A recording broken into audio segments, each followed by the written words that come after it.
point. Thank you.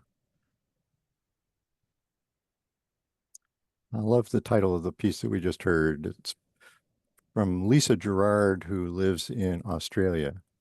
It's called Come Tenderness. Boy, do we ever need that at the moment. Okay, so tonight I'm nervous. And the reason I'm nervous is that this was the most difficult class to write for some reason or other. It took me 2 to 3 times as long as most of the others. And it's partly because I'm not a professional philosopher. And it's partly because this particular person was a real polymath, I guess you would call it, a Renaissance man before the Renaissance. And he is extremely important to what we're doing, but also to Iran and to the West. So bear with me. One of the things I would like to change tonight is that instead of waiting until the end of the class for questions, if you have questions about the readings, some of them are fairly challenging, we will try and address them right at the time, okay? So just put the hand up or whatever, and we'll jump on it right away and try and get everybody moved on ahead. Okay, so I want to cover the life of Ibn Sina, who was alive from 980 to 1037. So sorry, Mark, to interrupt, but Milton. Oh, has a hand up? Milton.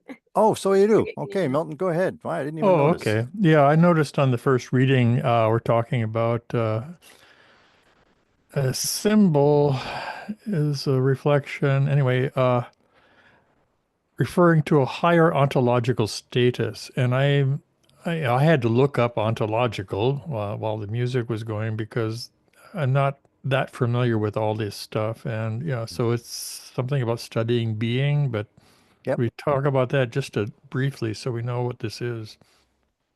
Well, earlier in one of the classes, we talked about the 5 worlds of God that we were going to be discussing: Nasut, Malakut, Jabarut, Lahut, and Hahut. Each of them is at a higher ontological level than the one below it. Okay, so they have a more intense, uh, more free way of life at that higher level than they do. Like in Nasut, where we all live, there are many, many rules, many, many restrictions in terms of what we can and cannot do. Some of these are alleviated as we move into Malakut. So time becomes much more flexible. Space is a non-issue. So it's in that sense that ontological levels differ. So I don't want to get into it right now, but let's read it when it comes time and see if I can help you pass that particular difficulty. Okay, so Ibn Sina. He was also known as Avicenna in the West and was the most renowned and influential philosopher of medieval Islam. So said one of my professors from the University of Toronto. His name is Michael Marmura. He died many years ago, unfortunately. So Ibn Sina, was a Persian, he was born in a village near Bukhara. Now I'm going to show you in my screen sharing where that actually is. Now, where did I, whoop, there it is. Okay, so here is a map of Central Asia. Here on the left is the Caspian Sea. You can see it over here. Whoop. I've drawn a red arrow down towards Bukhara, which is now in Uzbekistan. And in between that and Iran down here is Turkmenistan. So Mashhad is at the farthest end in the east of Iran. And you can see the northern border of Afghanistan here. Whoop, just what did I do wrong there? Sorry. Anyway, so it's right in the center of, this was a very prosperous area of the world in those days. Lots and lots of commerce, lots of money flowing, etc. Bukhara was the capital and intellectual center of the Samanid dynasty, not destiny, which extended over much of eastern Persia in Khorasan and Transoxiana, a rule which lasted from 819 to 999 until the rise of Turkish power during the reign of Mahmud of Razna. His father was a partisan of the Ismaili sect, whose theology drew on the popularized Neoplatonism of his day. As a boy, Ibn Sina was thus exposed to Ismaili doctrine, but soon found it to be intellectually lacking. Ibn Sina completed his study of the Quran and Islamic literature by the age of 10. He went on to study the rest of the sciences available in those days, which included Islamic law, astronomy, medicine, logic, and philosophy. All of these he did on his own, mastering the subjects by the age of 18.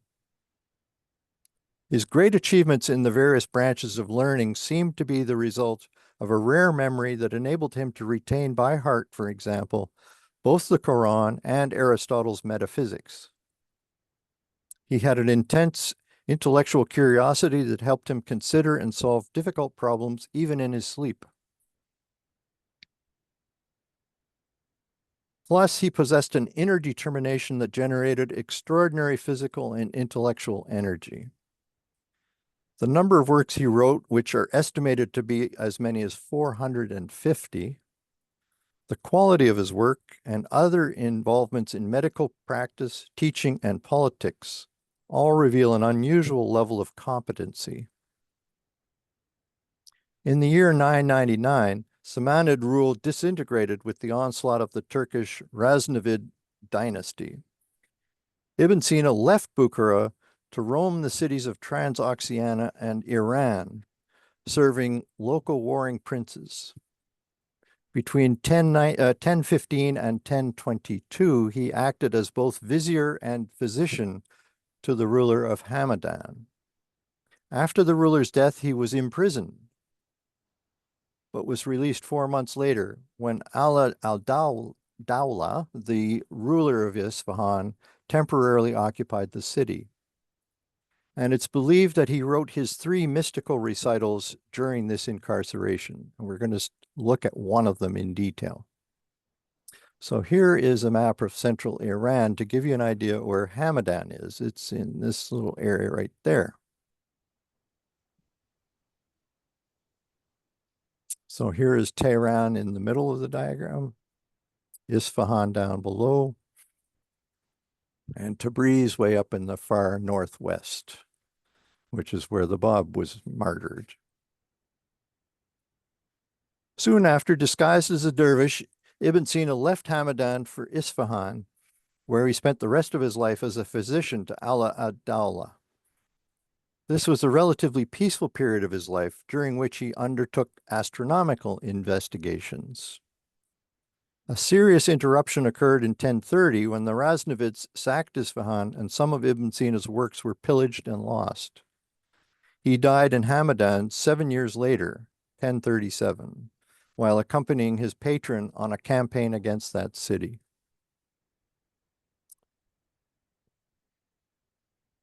Of the 450 works he is believed to have written, approximately 240 have survived, including 150 on philosophy and 40 on medicine. These range in length from short treatises to full encyclopedias. They cover philosophy, science, religion, linguistics, and literary issues. He wrote some of his works in Persian, of which the Book of Science dedicated to Ala al-Dawla is the most important. Most of his works, however, are in Arabic. His chief medical work is the Canon of Medicine, the Kanun, which is a synthesis of Greek and Arabic medicine, and includes his own clinical observations and views on scientific methods. This work became a standard medical text at many medieval European universities and remained in use for over 600 years, to as late as 1650. How many people alive today can expect their works to be treated that way for 600 600 years. So his most detailed philosophical work is the voluminous text called The Healing, a Shifa. Another book called The Deliverance is largely a summary of the healing, although it includes a few deviations.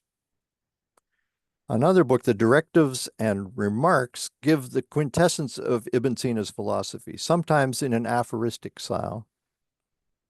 It concludes, interestingly enough, with an expression of his mystical exoteric views, which relate to the three symbolic narratives he also wrote. So if you're ever in Hamadan, this is one of the places to visit. That's his mausoleum. A real tourist attraction, apparently. Mark, Don has just mentioned in the chat that he visited his resting place with his parents when he was 9 or 10 years old. Oh my goodness. Ah, very interesting. Was he highly regarded in his lifetime? Yes, he was, very much so. Yeah. So several of Ibn Sina's lesser known works have a different character than his philosophical texts. This dimension of his thought had no noticeable influence on the West and has not been taken seriously by contemporary Western scholars, except for Henri Corbin and some of his students. In spite of this, his mystical writings serve as an important link in the uninterrupted tradition of Islamic philosophy, especially in Iran. Ibn Sina's Oriental philosophy, which is a synthesis of Greek and Muslim thought, served as a prelude to the theosophy of light, formulated a century and a half later by Suhrawardi. The Arabic term is Hikmat al-Ishraq. And Ishraq is a term for the East, for the Orient, but not in the geographical sense. It's in the sense of this is where the light originates. So that's where the day star is, if you like, in Baha'i terms. So these narratives are the records of the author's visions described in symbolic language. As Sayyid Hossein Nasr asserts, there is a qualitative difference between allegory and symbol. He explains that Ibn Sina's visionary recitals are emphatically not allegories that the author simply made up. Okay, so now we need to have some readers. We don't have that many readings tonight, but still keep some people busy. So who would like to read our first item? Okay, I'm thinking that's probably Rob there volunteering.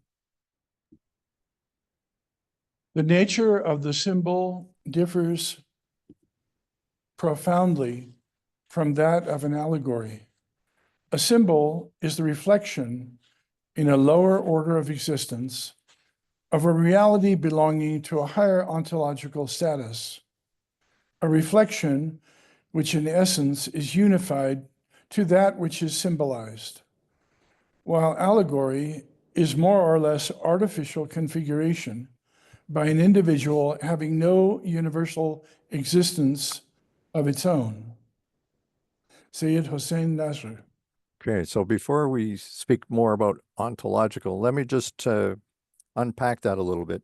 In other words, an allegory is a statement about a particular reality on the same horizontal plane of existence.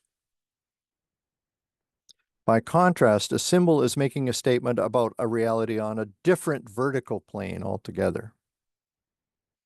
So we've talked a couple of times about what happens when God wants to send a message to humanity. That message comes down through Lahut into Jabarut, then into Malakut, and then into Nasut, our world. Okay.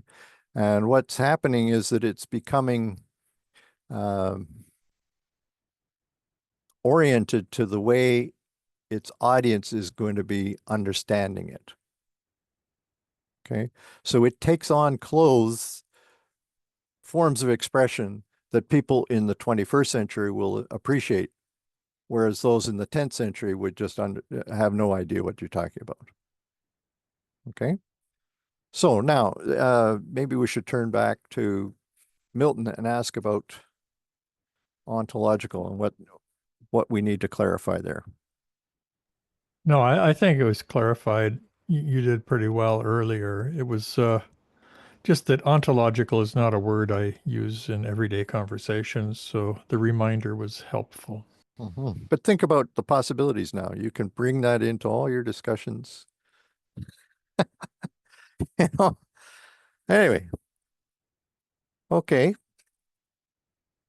So in these visionary recitals, Ibn Sina has a vision of the universe as a vast cosmos of symbols, through which he, as an initiate seeking divine knowledge or gnosis, must travel. The cosmos, instead of being an exterior object, becomes an interior reality for the Gnostic. He sees all the diversity of nature reflected in the mirror of his own being. Just as the logical coherence of everyday phenomena of nature depends upon the ordinary consciousness of mankind, the symbolic vision of cosmic realities and their transformation into shadows of the spiritual world depend upon the new illuminated consciousness of the Gnostic. In other words, he has to have the right set of eyes to be able to see these things for himself. It is the realization of superior states of being that enables the Gnostic to see all manifestations of nature integrated into their celestial archetypes. So maybe I could say that one of the things we could try doing individually is to look at what's happening in the world today and try and see it from a higher level of consciousness. What in the world is going on? From a higher perspective. I mean, we've got lots and lots of guidance from the writings that tell us what's going on, but can we match it in our own heads to what they've said? And what you do is you take the existing phenomena in the world and you raise them to a higher level of consciousness where they become symbols of things. That's the idea that's going on here. So let's take a look at number 2. This is what happens to somebody who is trying to do that. Okay, David, would you like to read this one for us? Yes, sure, love to. Hence, the cosmos is no longer the external object, the distant model of descriptions, of theoretical inventories, of deductive explanations. It is experienced and shown as the succession of the stages of a more or less perilous exodus upon which one is about to enter, or which one has essayed. Essayed, I guess, means tried, attempted. Or begun, yeah. Yeah. Yeah, that's right. Okay, thank you. So,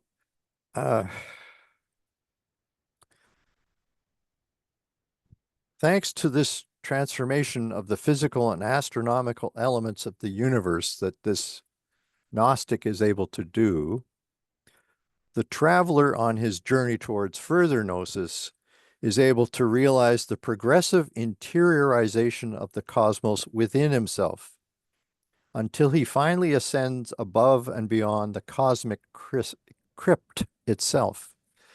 So there, I'm intentionally using Gnostic language here. So the idea that that you are a captive in the world at the moment, that you're a prisoner here, is where they start from. And so by symbolizing more and more of the world, you release yourself from some of the confines that you're imprisoned in, to the point where you finally give up all of the restrictions of the physical universe entirely, and you find yourself popped out of the crypt. Mark, Yes. there's a question in the chat. Can you give an example of a symbol? Oh my goodness. It's a tough- Stop sign. Mark, Uh, I just said a rose is a symbol of love or beauty. I sent that to Cheryl. Yeah, that is a good idea.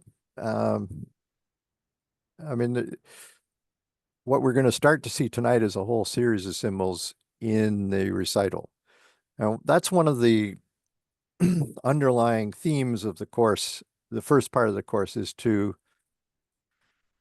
submerge you in symbols and get you used to feeling comfortable around them, starting to appreciate what they mean, and not being alienated by them. The Baha'i writings are full of them. I mean, the Christian cross is a symbol in many ways, as well as being a physical thing. A pentangle. Okay, so at the end of this book called The Directives and Remarks, Ibn Sina describes the categories of those who know and the special qualities of the Gnostic, who is the traveler in the visionary recitals. So, in his experience, there are three classes of knowers. The Zahid, who practices asceticism and is pious. The Abid, who turns his thought to the sanctity of the divine. And the Arif, who knows through illumination and ecstasy. And so there's a hierarchy here, you can see. And the third one is the one that Ibn Sina is interested in describing and encouraging other people to partake in. The sole aim of the Arif is to know and become identified with the truth. His life begins with willpower and is then followed by asceticism and piety, occasional tastes of union, and finally habitual union with the divine. His journey through these stages corresponds to his journey through the cosmos. He leaves the world of illusions for the world of reality. And when his journey is complete, he becomes the mirror in which truth and its cosmic manifestation are reflected. The whole being of the Gnostic is transformed by the truth he has realized in the center of his being.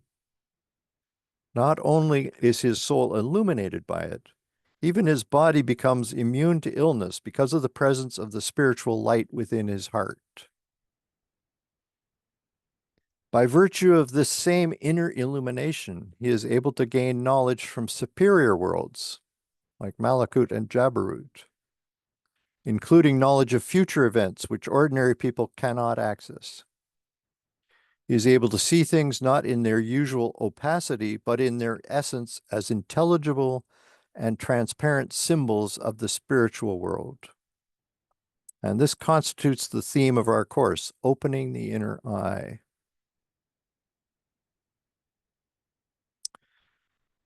So, as I said, at a very early age, Ibn Sina was introduced to various religious, philosophical, and scientific teachings. As I mentioned, his father exposed him to Ismaili thought. He also encountered Sunni and 12 or Imam Shiite doctrines.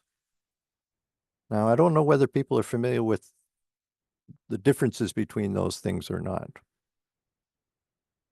Anybody have a problem with that? Maybe I should say something. Will you take a question? I will. And this, what you've just described is are individuals who have some extraordinary insight that takes them way beyond the level of most people. Right. And I wonder if, you know, how many people would be in that strata, and whether that's just a handful or if they're spiritually selected individuals, or, you know, what is the, how can we relate to this kind of high level individual? The fact that you took this course suggests to me that you have inclinations in that direction yourself. Seriously. But within a Baha'i context, obviously. Well, in a Baha'i context, is my understanding, and my understanding is very limited, that we should not be seeking magical or unusual, miraculous situations that would, be cathartic and bring us to some higher level. That that we have to work through life. Mm-hmm. Well, you can do both, or you don't have to do magic, but I think it's helpful, I think, to think about the mystics as people who are not just happy to go through life as a normal human being. They want to have a much more intense experience of God. Okay, I qualify for that. Yeah, that's what I'm saying. So you're not hoping to be able to walk through walls or anything like that. So I know that Shoghi Effendi has certainly said some very stern things about what's kosher and what isn't in the faith.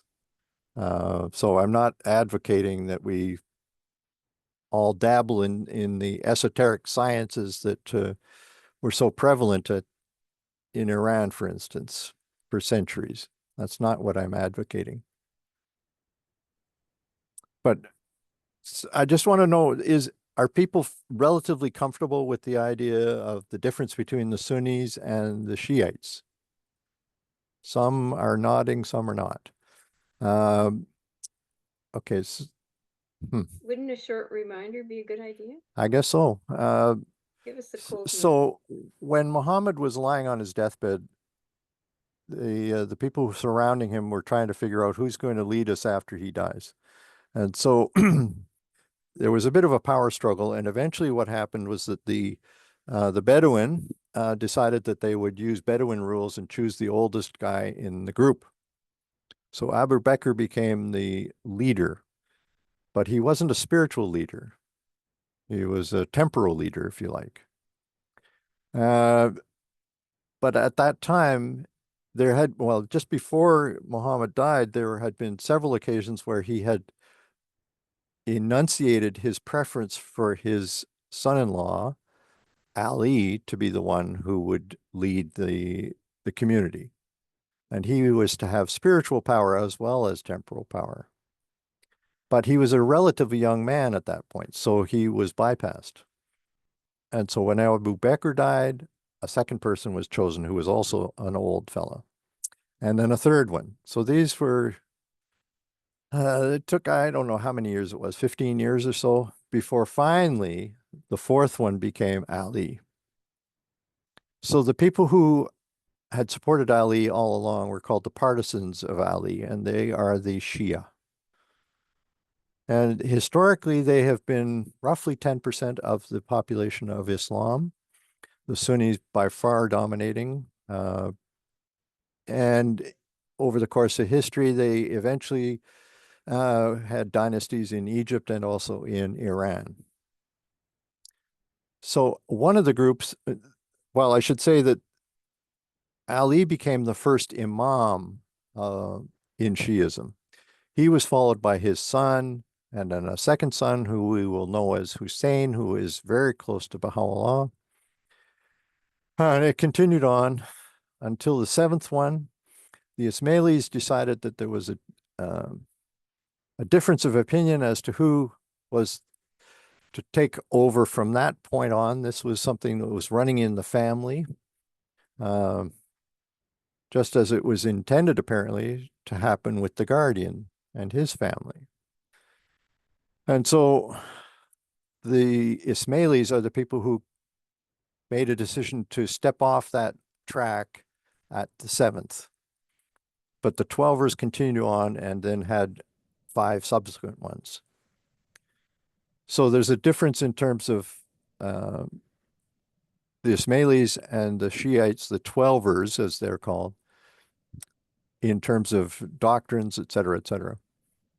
But anyway, that's just a quick overview of the difference. So even today, The Sunnis are roughly 90% of the population. But in Iran, for instance, the Shiites are very numerous and control the country. They're also very numerous in Iraq, for instance. Is there a fundamental philosophical split between the Sunnis and the Shias other than the split at between the imams and the caliphs? Yes, and it had to do with the nature of the power that that leader had. The first three leaders, the rightly guided caliphs, were temporal leaders. Okay, they told people what to do and how to conduct their affairs and things like that. Whereas Imam Ali was connected spiritually to Muhammad. He had been Muhammad's right-hand man all through his life and knew the Quran intimately. So the advice he gave was spiritually based as well as being politically astute. And that remained true all the way through to the end of the 12th. And interestingly, the last one was the 12th Imam is considered to have finally died in 260. And so 1,000 years after that was 1260, which works out in the Baha'i calendar to 1844, which was when that 12th Imam was returned as the Bab. So that's the connection there. Mark, That's a comment from Dawn that Ali took 24 years. I think you said 15. yeah, He okay. was- Thank you very much, Don. Yeah, That's to good. know. Yeah. Okay, so 24 years. Anyway, so that's a quick history lesson just to continue. Linda, we were having echo problems here tonight. I'm I not have sure a why. question, Mark. Yes. Regarding the question of what would be an example of a symbol, Mm-hmm. I recall somewhere Baha'u'llah says that mountains are signs of his might and grandeur. Mm. Could that be a symbol? Yes. Okay, all right. So this could be an example of, and I agree there are several symbols like this in Baha'i writings, but one of them came to mind. Yeah. And the ocean is another one that he uses frequently, for instance. That's right. Yeah. There, like I say, many, many.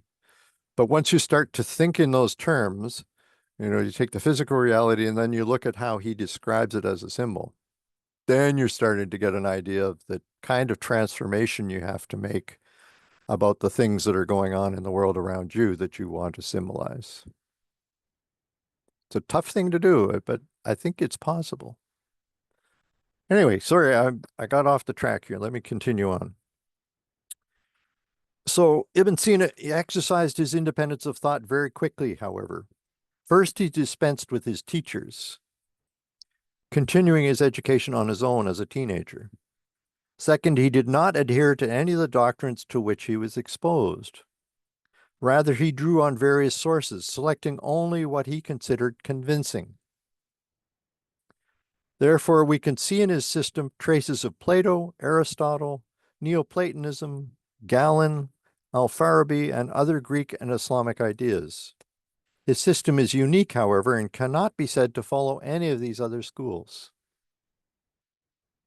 In his story of the Occidental exile, Suhrawardi, who I was going to do a class on but have decided against, refers explicitly to Ibn Sina's Hayy ibn Yaqzan, which I sent portions of to you this week.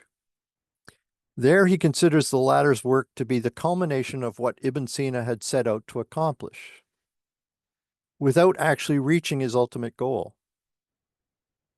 So Suhrawardi makes it clear that Ibn Sina's Oriental philosophy was a prelude for his own theosophy of the Orient of Light, which he formulated a century and a half later. Okay, I need to share again. Oops. There we go. So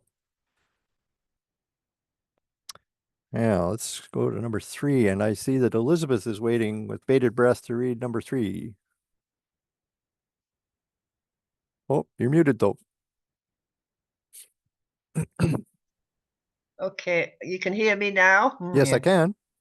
At the beginning of his short work, Logic of the Orientals, of which what remains extant is devoted almost solely to logic, where Ibn Sina expresses certain logical views different from those of Aristotle. He distanced himself explicitly from his Ibn Sina's peripatetic works and state that what is to follow, that is the Mashriqi philosophy, contains his real views concerning philosophy, said Hussein Nast, Ibn Sina's Oriental philosophy in History of Islamic Philosophy. Okay. I think we should look at what the word peripatetic means. Interesting. I have it. The next note is exactly that. Okay, thank you. So it has more than one meaning. The first one is relating to or given to walking. The act of walking or moving from or traveling from place to place, an itinerant. But the one that applies here, when it's capitalized, it refers to an Aristotelian as an adjective.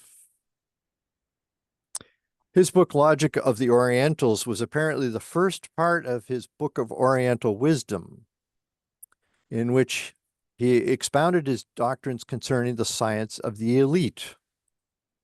Unfortunately, large sections of this work seem to have been lost, or at least have not yet been located. And so Rob is going to read this one that talks about it.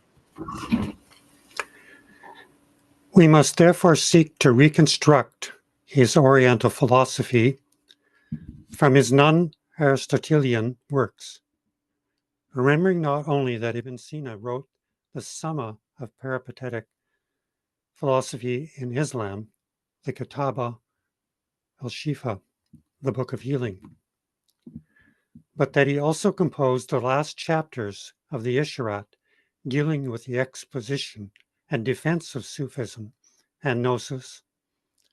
Irfan wrote commentaries upon the Quran, composed treatises on visiting the tombs of the saints and on eschatology, and wrote the first complete cycle of visionary recitals in the history of Islamic philosophy. Okay, that's a pretty dense paragraph. Thank you, Rob. So what he's saying is that we don't have the full text of this one particular book, The Logic of the Orientals, but we can piece together from some of his other works what he was really getting at. And this recital that we're going to look at is one of the foundation stones of that. Now, the term Summa, the Summa of Peripatetic philosophy. Okay, so this is a comprehensive treatise, especially one by a scholastic philosopher, or a synthesis or summary of any subject. So this was a massive work that he wrote that was regarded for many centuries as definitive, in fact. So fortunately, this cycle of visionary recitals or narratives has survived more or less intact. So as I said, there are three: Hayy and Yaqzan, which we're going to study in depth, the recital of the bird, and portions of the recital of Solomon and Absal form a trilogy, along with another short piece called the Treatise on Love, and the final chapters of the Directives and Remarks. These symbolic and metaphysical writings view nature in a way that differs profoundly from that of the Aristotelian or Peripatetic philosophers. So there was a real split in Iran from about this time between the Aristotelian approach, and this was the very first beginning of a secondary approach, which is called Ishraqi, which is looking towards the Orient, the source of light.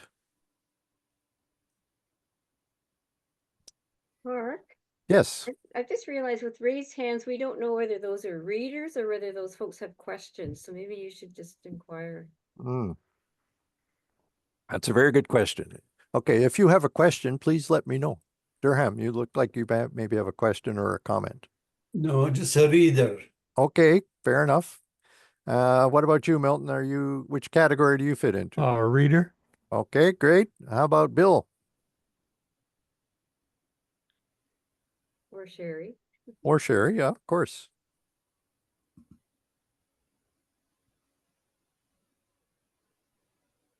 So are you a reader, Bill, or are you going to be a questioner? First, and then I can go whenever you're ready. Okay, your readers then. Okay, fair Okay. enough. Yeah, we Okay. need two symbols, I guess, anyway. Yeah, we do.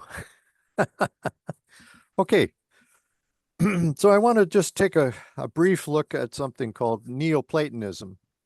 And I'm hoping people have come across this before, have some familiarity with it. I'd hate to think this was the first time you'd heard of it. So the term Neoplatonism refers to the philosophy of Plotinus, who died in 270, as well as to the Platonists influenced by him without necessarily accepting all his doctrines. His book, The Aeneaids, is the primary document of Neoplatonism. Okay, so Durham gets to read number 5, which is about this book. As a form of mysticism, the Aeneid, contains theoretical and practical parts. The theoretical parts deal with the high origin of the human soul, showing how it has departed from its first estate. The practical part show the way by which the soul may again return to the eternal and supreme. The system can be divided between the invisible world and the phenomenal world, the former containing the transcendent, absolute one, for which emanates an eternal, perfect essence, which in turn produces the world soul. That term nous is actually a Latin term, an equivalent of the essence. So one of the fundamental features of Neoplatonism is emanationism. This explains the origin and structure of reality by advancing the concept of a perfect and transcendent principle from which everything is derived by a process called emanation. Think of it as a radiation or an efflux. Emanation is timeless and leaves its source undiminished, so that the source remains transcendent. As the process continues, each of its products becomes less and less perfect.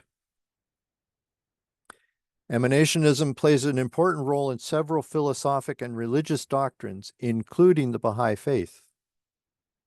It can be found to some extent in Plato and Aristotle's writings, with the Stoics, Neo-Pythagoreans, and Philo contributing a few new ideas. But it first appears in full clarity in the system of Plotinus of Alexandria. Plotinus's supreme principle is transcendent, ineffable, and absolutely simple. Therefore, it must overflow. The first product of this overflowing is intelligence, that term nous, which is roughly equivalent to Plato's ideas. The Baha'i equivalent would be the primal will. From intelligence emanates psyche or soul, which becomes by degrees less and less perfect, more and more multiple. The specific number of intelligences and associated souls varies. There are 10 in Ibn Sina's writings, but at each level of existence, the psyche goes on to emanate its own world. In the case of the 10th and final intelligence, often called the active intelligence, it emanates the physical world with which we are all so familiar. Okay, Milton, how about number 6? To summarize, then, Ibn Sina, who drew upon the emanation cosmology of Al-Farabi, developed an angelicological hierarchy of intellects, which are created by the One. Therefore, the first creation by God was the supreme archangel, followed by other archangels, who are identified with lower intellects. From these intellects again emanated lower angels or moving spheres, from which in turn emanated other intellects, until it reaches the intellect which reigns over the souls. The 10th intellect is responsible for bringing material forms into being and illuminating the minds. Well, you read that very clearly, but I'm not sure whether everybody's understanding it very clearly. And I have to say, this is one of the reasons I struggled so much with this particular talk. This is a very important part of Ibn Sina's philosophy, which I don't want to go into in any real detail, but I felt like we needed to have some exposure to what it was. So if you remember three things from this, you'll be good to go. One is that you're starting from a pure transcendent essence, which is emanating. In Baha'i terms, it's the primal will that comes first. It then is the creator of everything further. In Ibn Sina's time, there was an interest in tracking all the individual stages of that descent of the power down to the human level. The only one of these intellects you really have to worry about is the 10th one, because that's the one that we each individually have as our own personal Lord, as will become evident at the end of this recital. Don't worry about the other intellects. So I'm sorry to do a quick overview, but it's the best I could do. So Plotinus compares the process to an intense light which emits a cone of light without any loss of its own substance.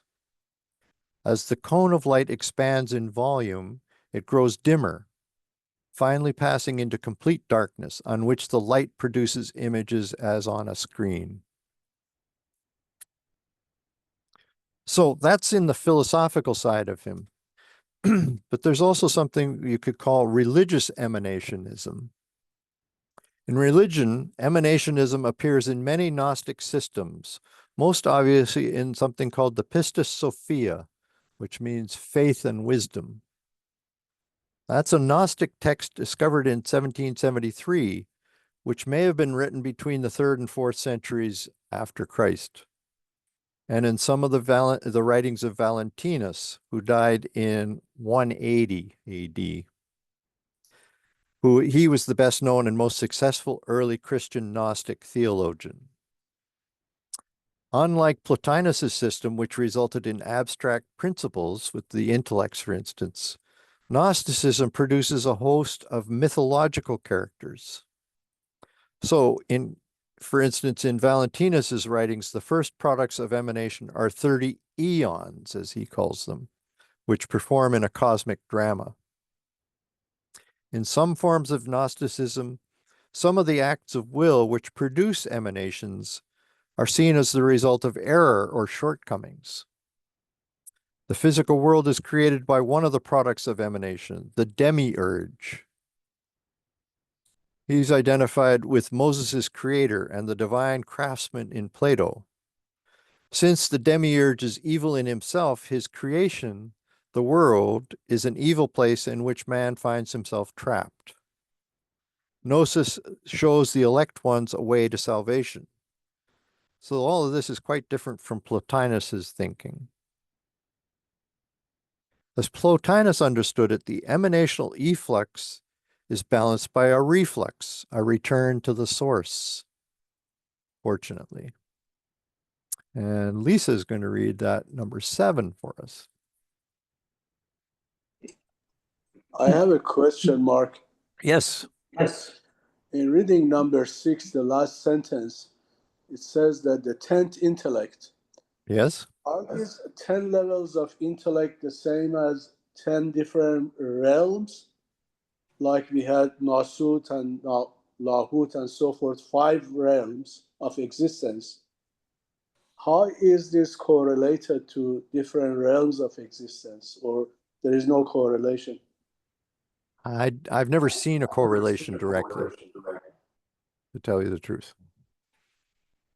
You might be able to conceive it if you were to go through each of the 10 in detail.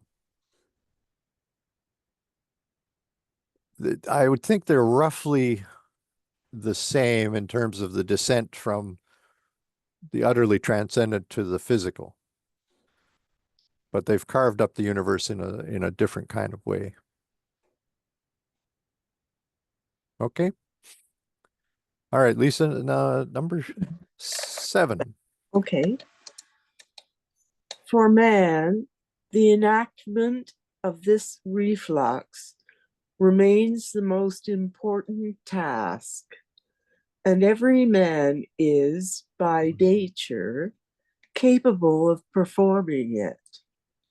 Gnostic emanationism is ultimately motivated by a feeling of complete hostility to and estrangement from the material world, a feeling which the emanationism of Plotinus, in spite of some ascetic and pessimistic strains, explicitly refuses to countenance. Okay, thank you. So to put it in more familiar Baha'i language, we can think of the overflow from Plotinus's supreme principle as the arc of descent from God. According to the Bab, the 7 stages of descent from the will of God are will, determination, destiny, decree, permission, term, and book. You'll remember that from this diagram. Okay, so on the right-hand side, these are the stages of the descent, if you like, the arc of descent. The end point of the descent is the world of nature, which is down here at the bottom, which is comprised of human beings, animals, vegetables, and minerals. This final stage of descent is at the same time the starting point of the arc of ascent, which Baha'u'llah described in detail in the 7 valleys, and you can see them listed on the left-hand side here. As you well know, the stages are search, love, knowledge, unity, contentment, wonderment, and annihilation. Together, these 2 arcs form what is called the ontological circle. So Plotinus was an early version of this, I think. So he's got some relevance to where we're at the moment. Ibn Sina attempted to make the relation of the celestial intellects to God precise, something that Aristotle left uncertain. According to Ibn Sina, the intellects derive their existence from God and are arranged in an ontological hierarchy corresponding to their proximity to God. So the further away you were, the lower you were on the hierarchy. For him, God is not only the prime mover, but also the cause of existence. Now, this is where the Baha'i faith differs, okay? Because the essence of God is not the cause. We make the distinction that it's the primal will that is the cause. The celestial intellects, in turn, although deriving their existence from God, cause other existences and then act as what are called teleological causes. In other words, they're goals for the existences they create. They're the Lord for the creatures beneath them. Okay, number 8, I think, is Tamrat. Question? Yes. Wasn't there a difference between Plotinus and it said something about the reflux, which Yeah. sounded like the arc of ascent. Yes, it is. Okay, but Plotinus didn't buy into that? No, he did. Oh, he Yeah. did? Yeah. Some of the Gnostics that I was referring to didn't get Okay. that point. So Thank you. I think Plotinus is more on the Baha'i side than the Gnostics in this case. Okay, Tamarant, let's take a look at number 8. Number 8, thank you. In the emanationist concept, all things are derived from this first reality or perfect God by consecutive steps of degradation to a lower degree of this first reality or God. At every consecutive step, the emanating beings are less pure, less perfect, less divine. Emanationism posits a transcendent principle from which everything is derived, as opposed to creationism that considers the universe to be created by a scientist God, a sentient God who is separate from creation, and to materialism, which posits no underlying subjective and or ontological nature behind phenomena, all phenomena being considered immanent. Okay, so thank you. So what's going on here is that Wikipedia is trying to distinguish between 3 ways that creation comes to be. One is emanation, one is the creation out of nothing, and then materialism. Okay. So don't get too hung up on this particular passage. I don't think I should have included it now that I look back at things. Okay, so Ibn Sina based his cosmology on that of a fellow, an Egyptian by the name of Ptolemy, but updated it to align with the findings of Islamic astrologers. So this is what that looks like. You can see Earth is in the center, not the sun. And then you have all the planets, including the sun, which is now 5, 6, 7, 8, 9. So Muslim astronomers added another heavenly sphere beyond that of the fixed stars, which is the very top level here, in order to explain the precession of the equinoxes. This led Ibn Sina to believe that there were 10 heavens and thus 10 intellects or archangels. That's where this comes from, is this diagram. He wasn't dogmatic about this point, however, leaving the question of the intellects adjustable to changes in astronomical and cosmological theory. He only insisted that the number of intellects be at least equal to the number of heavens. Okay, so let's set aside all that complicated set of conceptions and specifically deal with symbols in Hayy ibn Yaqzan. So my initial plan was to comment on every one of its 25 chapters or sections, but I soon realized that this would be far too long for a single class. What I plan to do instead is give a high-level overview of this initiatory narrative. The title Ibn Sina gives to this vision, Hayy ibn Yaqzan, may be translated as the living son of awake. Very odd term. It is the first of the 3 recitals that I mentioned and was followed by the Treatise of the Birds and then Salman and Absal. So unfortunately, we don't have time to read these other 2 works. So Linda's going to help us out with number 9, I guess, unless she has a question. I don't know which. Oh, no, that's fine. I'll just read the English too, if I may. Yeah. This cycle, consisting of the living son of awake, the treatise of the bird, and Solomon and Absal, and forming together an initiatic, Yes. that's not very good, trilogy, as demonstrated by Corbin, was to serve as a model for Suhrawardi's recitals and contains the outlines of the universe of the Oriental philosophy, even if we do not possess all the details of that universe. Mm-hmm. That's good. Thank you.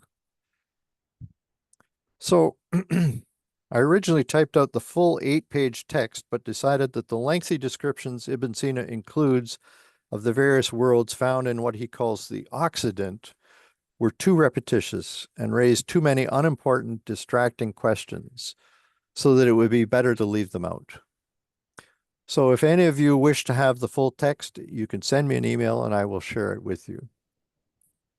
In general, Hayy ibn Yaqzan describes a progression of worlds through which the pilgrim must journey in order to prepare him or herself to meet his or her angel.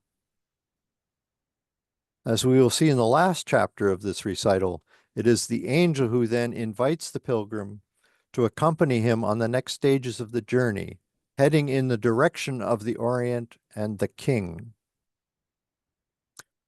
Corbin concludes that the whole recital has been only an orientation, a mental exploration, an initiation into the quest for the Orient. So I will be relying heavily upon the Persian commentary, which was most likely written by Yaqzan, who was a faithful disciple and biographer of Ibn Sina.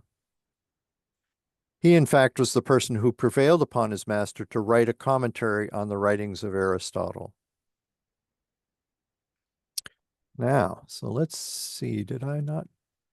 How do you like that? I forgot to put up the text of the recital. Oh my goodness.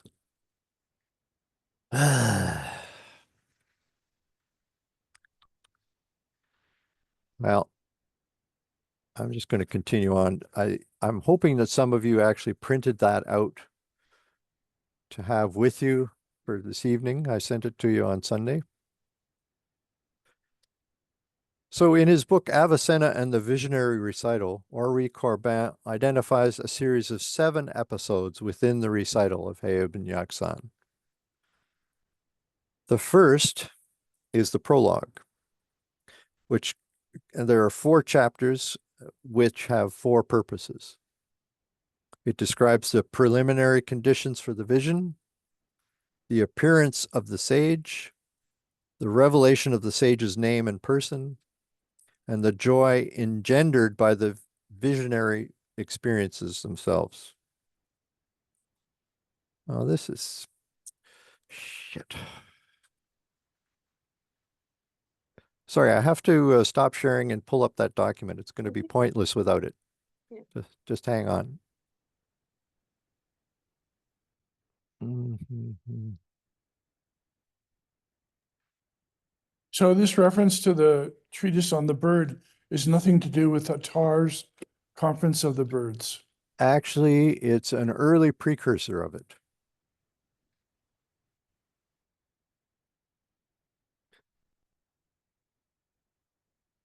There it is. Okay, so there, this is better.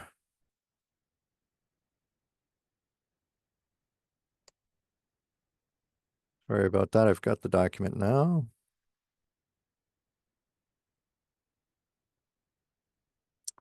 Phew, there we go. So I'm not going to comment about the first one at all. So the first episode primarily concerns the person of Hayy ibn Yaqzan. His name literally means living son of the vigilant. As we learned from Muhammad's night journey and ascension, the role of spiritual guide played by the angel Gabriel is now played by Hayy ibn Yaqzan in Ibn Sina's recital. In other words, Hayy is also an angel. In Ibn Sina's terms, he would say that Hayy ibn Yaqzan is an individuation of the active intelligence, which is the 10th intelligence that I was talking about a few minutes ago, which emanated from God. And he's the one who is responsible for creating the physical world and all of its beings. Okay, so now I've highlighted some of the text in yellow. I'd like to go through those if I can. when I had taken up residence in my city. Let's see what that's all about. According to Ibn Sina's companion and commentator, my city refers to the pilgrim's soul. Now we're going to have to go back and forth here. This is, whoops.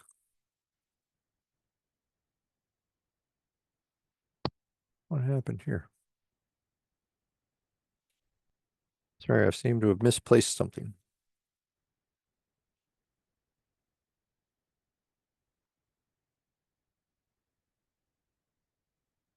Okay, that's weird.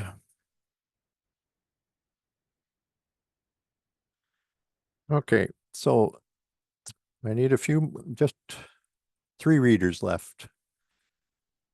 Any takers? These are short ones. Okay, Rob, let's do number 11 here. In this state, the soul is at home. It resides in its city, that is entirely occupied with that in view of which it was created. Okay. His Persian commentary. Mm-hmm. So wasn't there a number 10 just before it? There was, and I can't figure out where the heck. Oh my goodness. From Gleanings. How did this? Okay, I've misnumbered it. We'll come back to it. Thank you for noticing. I put them out of order accidentally. So the soul has escaped for a time from the conditions normally imposed on it by the experience of the senses and the government of its body. This allows this soul to haunt the pleasure places where it is possible to encounter the angel.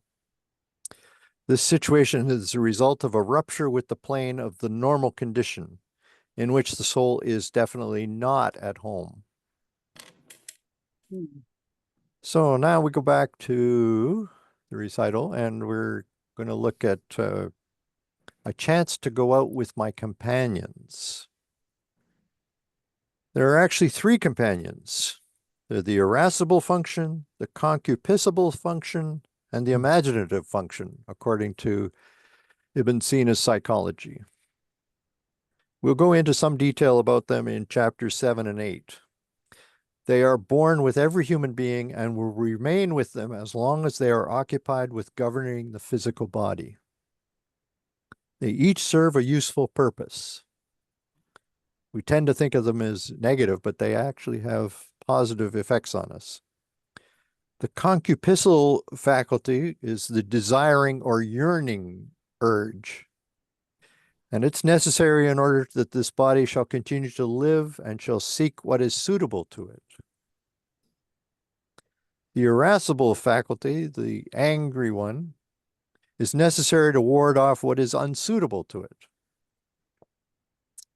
And the imaginative faculty is necessary in order that through its various knowledges that come to the cogitative faculty, sorry, I've read that badly. The imaginative faculty is necessary in order that through its various knowledge that comes to the faculty, holy cow. It's a very difficult sentence. The idea is, this is the place that receives information from the cogitative faculty in the brain. Okay. Boy, I'm going to have to rewrite that section. This is not good. Okay. So we're talking about one of the pleasure places that lie about the same city. So according to Ibn Sina, the soul delights in meditating on the way of gnosis. Its strolling about the pleasure place consists in seeking for testimony and proof of this gnosis, which it makes its meditation and contemplation. His person shone with a divine glory. Oh, I didn't actually highlight that. Corban refers to this as the light of glory, a fundamental and characteristic representation of the old Mazdean religious philosophy. And that's way back in Zoroastrian times.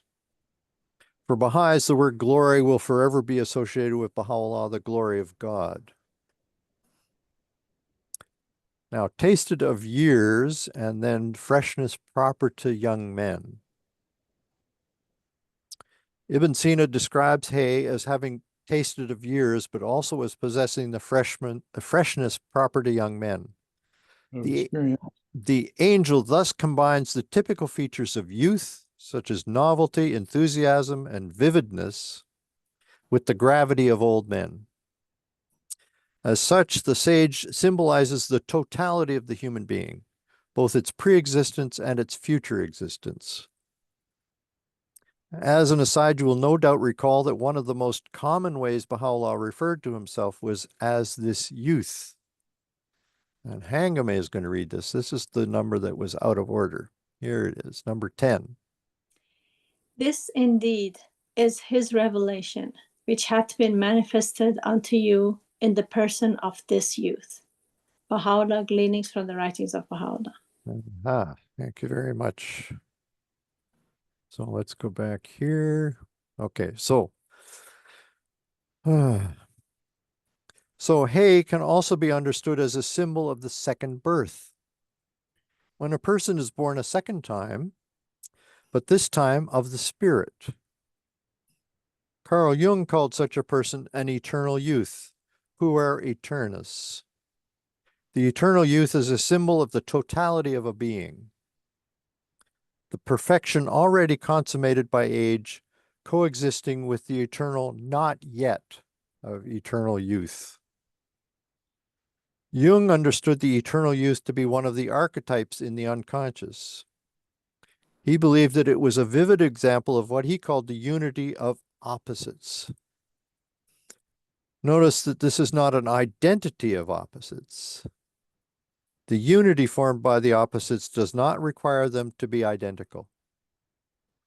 In this case, the beauty and brightness of youth are in stark contrast with the gravity of old sages. This also harkens back to the symbol of the robe of glory donned by the young man upon his return to his homeland in the Hymn of the Pearl. There it was described as a fine garment of bright colors, which was embroidered with gold, precious stones, and pearls, and most significantly, as moving with gnosis in a pulsating knowledge. Okay, so now we go to number 3. Notice that the sage takes the initiative. It is the sage's role to teach, the pilgrims to receive. As Juzjani puts it, the sage's role is to bestow knowledge and to awaken human beings from the lethargy of ignorance. This is a classic example of a master-disciple relationship, but is occurring in a non-physical environment. As we saw in class 4, the Sufis known as Uwaisis had invisible guides rather than flesh and blood masters. So this recital is giving us a first-hand look inside such a relationship. Now we go to number 4. My name is Vivens. Now, Corbin's preference for Latin equivalents of the Arabic terms becomes apparent in this chapter. Vivens is the Latin term he chose to translate the Arabic word Hayy, both of which mean the living. And so my lineage filius vigilantis translates as Ibn Yaqzan, which means the son of the awakened, the watcher, or the vigilant. Ibn Sina is emphasizing that life is the opposite of death and waking is the opposite of sleep. In other words, Hayy, the living, is the son of a primordial intelligence who exists at a more imminent degree of being. So I think he's referring here to the active intelligence that gave birth to the whole world. The vigilant could also be translated as the watcher or the awakened. This exemption from sleep is the privilege of the pure, intelligible living one. It's interesting to note that Baha'u'llah didn't need to sleep very much at all. So my country is the celestial Jerusalem. Okay, Marie, you've been very patient. Let's go to number 12 here. Ibn Sina further declares, "My country is the celestial Jerusalem, which means I am neither situated nor situatable in a sensible place."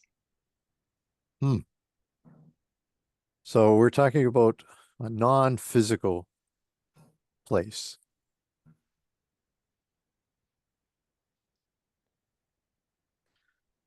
The term, sorry, we'll go back here, and the most holy dwelling. That's the current Arabic designation for Jerusalem, which is here acting as a powerful symbol of the imaginal realm as a whole. And we'll go back to Milton for number 13, the last one.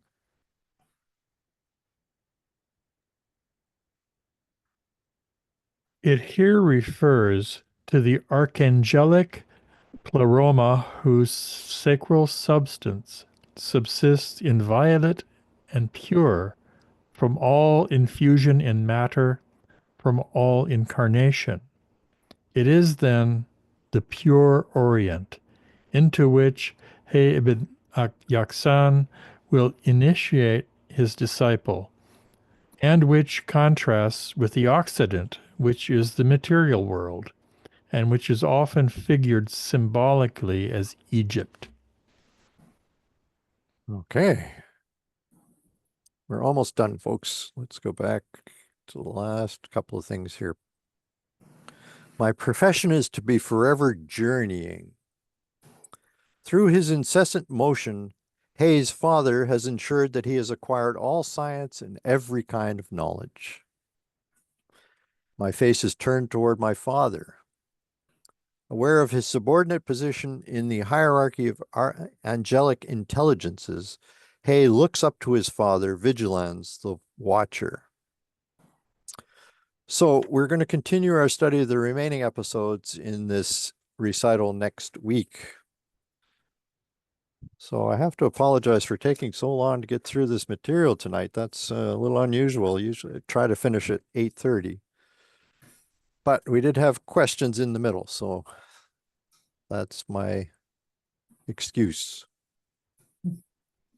Okay, folks. How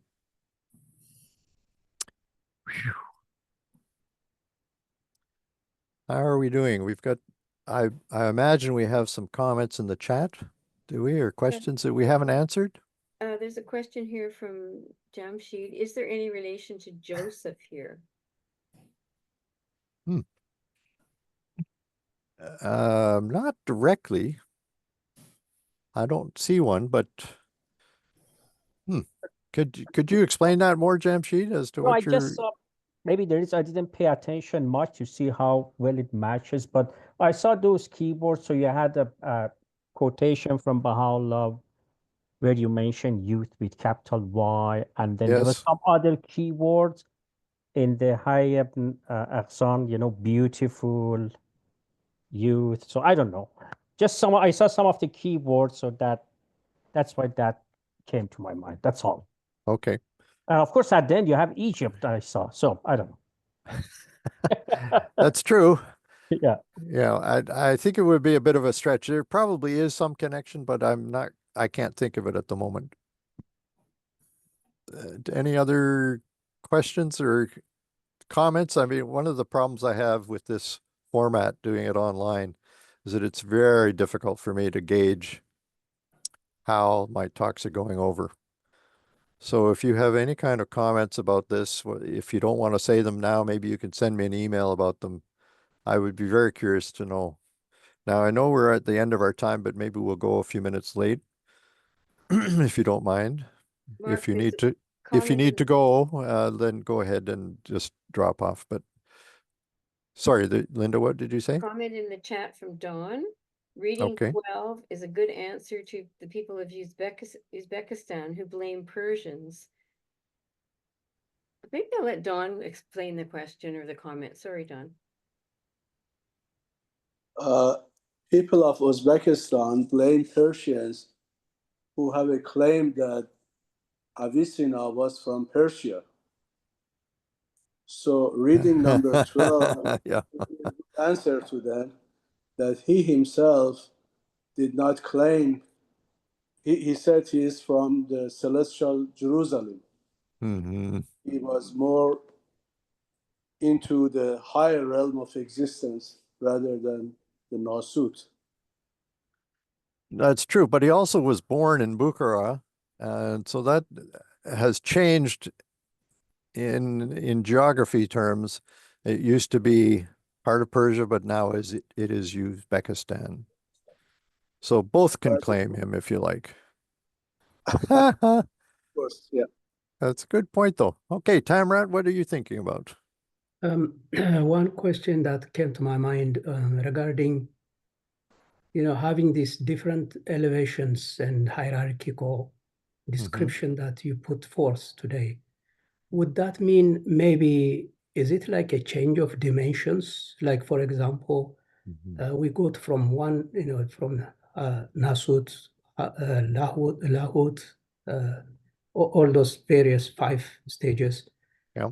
Changing dimension probably, like we have we recognize on Earth the 3-dimensional entity, space and time.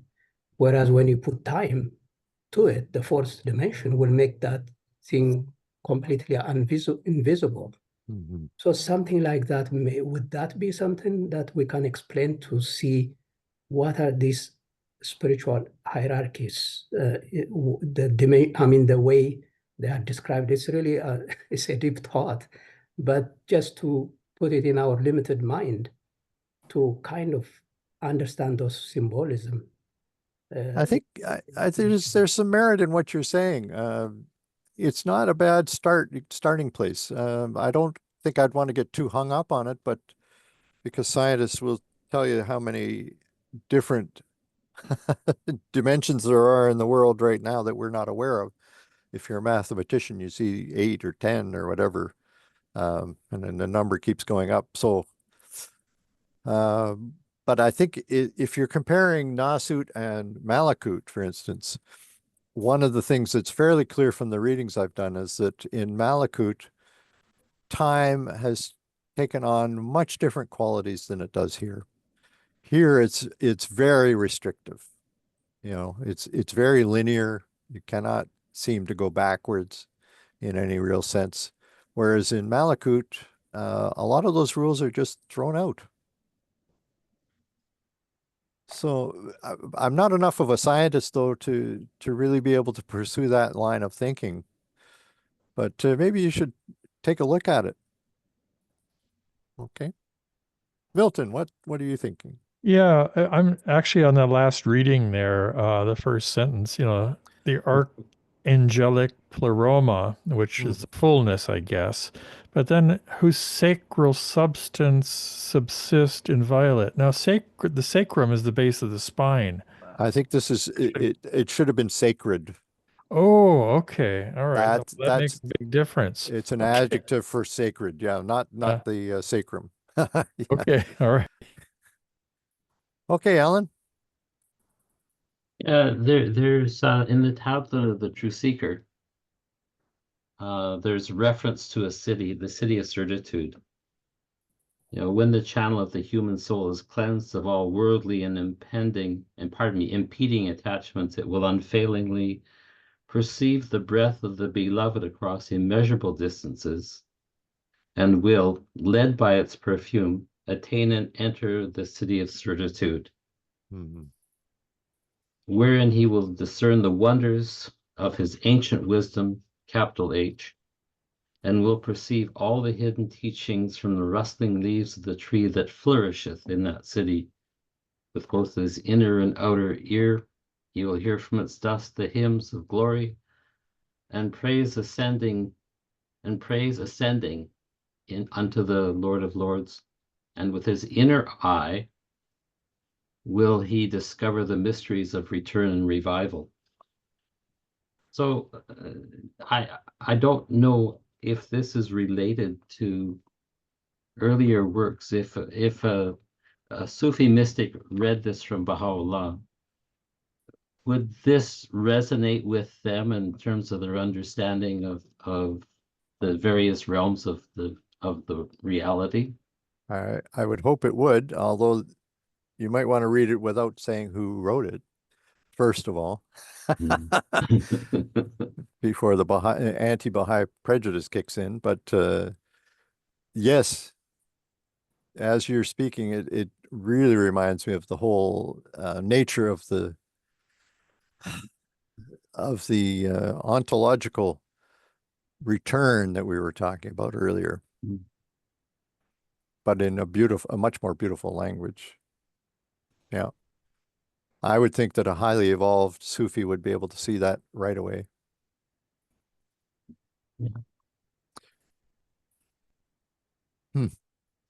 Which makes me think, I mean, it sort of substantiates an insight that I've had for a long time, and that is that it's the people who have moved beyond the exterior version of their religions into the interior who are able to appreciate other religions as they're presented by the interior specialists of that religion.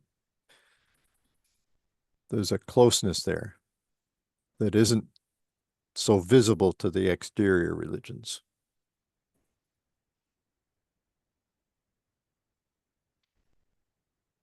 Okay, so are we worn out now, or this was, I realize now, having tried to get through this material, I probably packed too much in for one night. Sorry. You don't know until you try. So what we're going to do is go through next week. We'll go through the rest of the remaining chapters in this with a fine tooth comb. But I promise this is the only time we'll do this. So don't worry about me. I was thinking of doing something similar with Sukawardi, which is one of the reasons he's no longer on the agenda. So I wised up eventually. Okay, Rob, what are you thinking about? Well, I just had a question after reading number 2.